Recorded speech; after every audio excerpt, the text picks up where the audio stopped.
Hey. So, so here's another question for you. Can you get better at finishing? I'm not talking times. Can you get better at executing to and through the finish? Okay.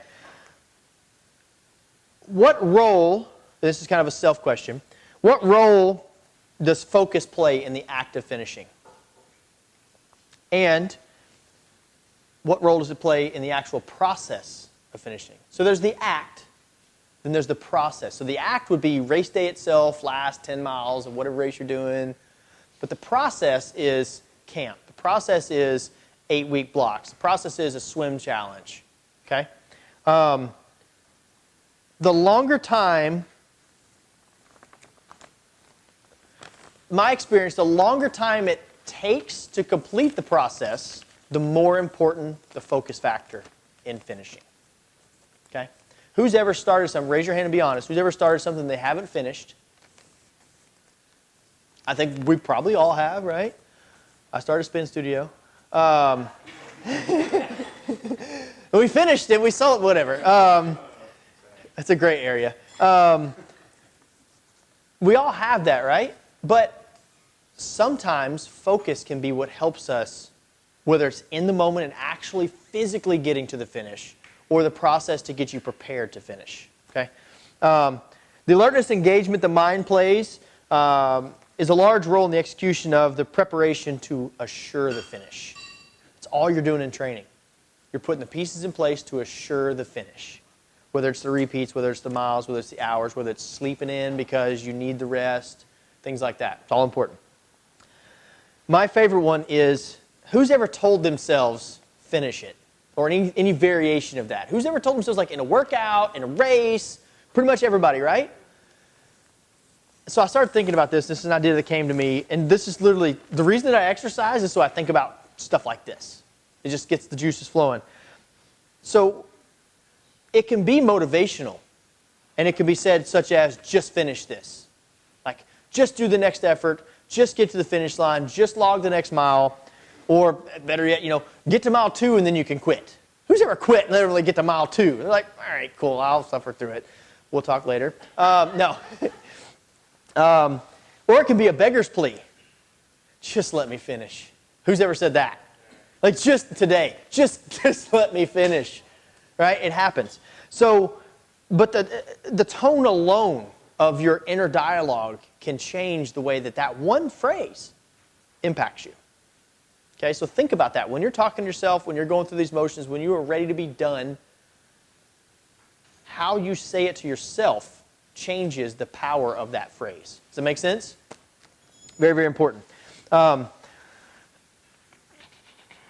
this is one of my favorite things that I try to tell everybody is and I'm trying to teach my stepson this too, it's like how we talk to ourselves is more important than what we actually say. Right? And so what I'm trying to teach him is, it's not how you say something to somebody, it's how you say it. Okay? I can tell you, you're a terrible piece of trash. But I can flip that around, and it's not going to come across as bad. Right? I didn't mean that. We'll hug it out, whatever.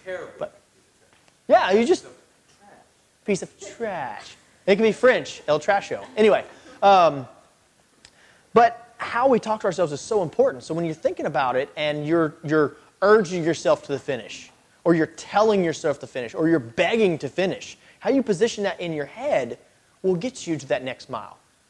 And for those of you guys that are doing long course racing, you got a lot of miles to talk to yourself. And I won't tell the story tonight, but Ironman Texas a couple years ago was huge for me. I watched myself go through these emotional roller coasters. Like physically, like video game, I'm standing here watching my dude like riding his bike. And I continue to talk to myself. And it's how you say things to yourself that mean the most. And then the last one that I think is possibly one of the most important. I'm actually writing a piece right now on post-race depression. It is a real deal thing. Like, it is a no-joke, for real monster. And so that's where this comes from. What comes after the finish? When you get done, what do you do? Right? Like, what happens? You signed up for Florida, and I heard a rumor you might have signed up for Texas. So I can tell you right now, knowing Allie a little bit, and I'm going to use you as an example, but this is a common statement for just about anybody. You finish something, physically and physiologically, you must step away.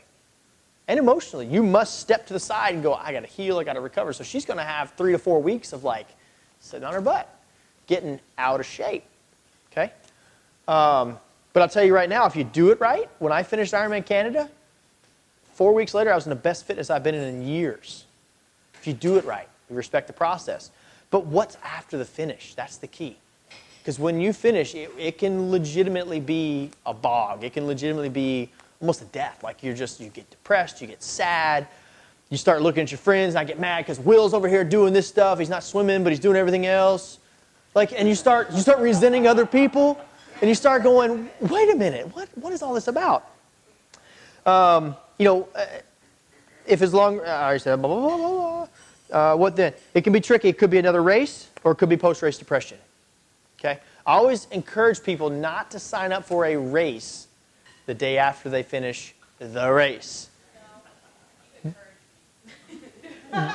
You're different. You're different. And this is why you coach athletes differently.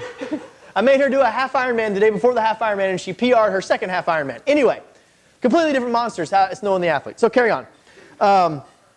Proper planning and goal setting can help reduce this. And I always encourage athletes, hey, when you finish the race, when you finish this big race, what are you going to do?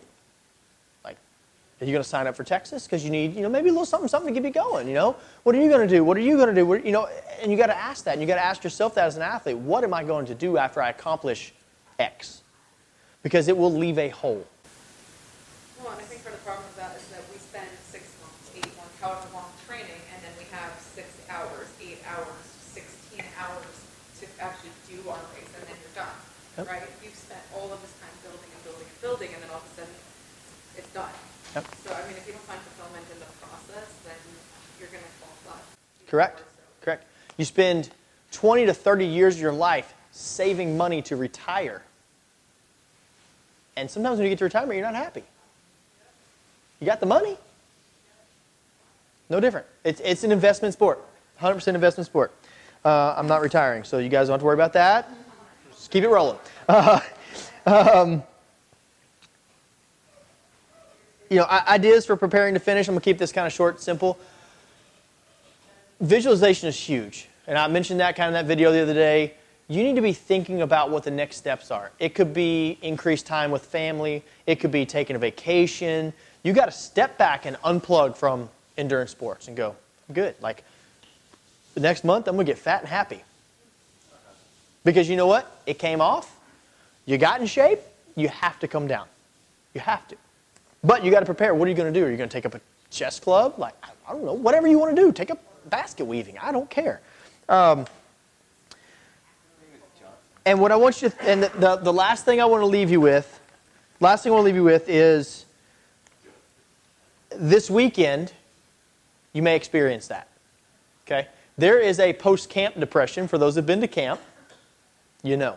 You may not feel it now because it's all kind of new. We got a lot of new faces here. And we'll have more new faces coming in tomorrow. When you get done with camp, you lose a lot of friends.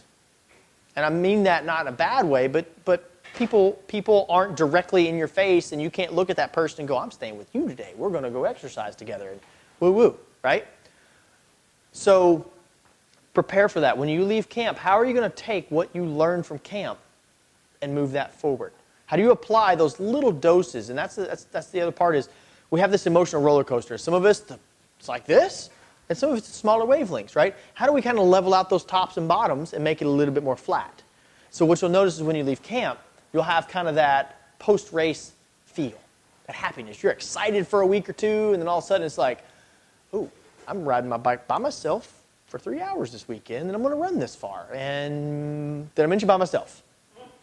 Okay? Those are things you have to think about. But what I want you to do this weekend, I want you to make a note. And you can put it in your Training Peaks. You can put it wherever you want to put it. When you have something that you are happy with or proud of, make a note in there.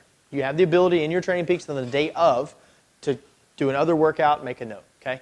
Once you make a note of the times that you feel strong, times you feel confident, times you feel successful, times you feel challenged, the times you feel not worthy, times you feel not good enough. times you feel challenged, the times you were scared. All those are important because all those pieces play into getting you to your next finish. See how I tied that in? Thank you all very, very much for this evening.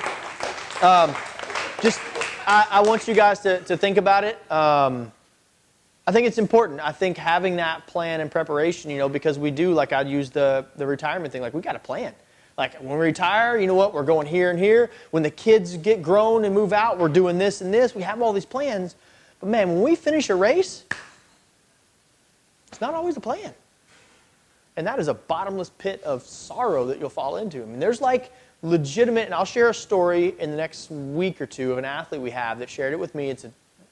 It's a tough story to read. But it's an athlete that has been an active member of camp. He completed an Ironman and fell into a big depression.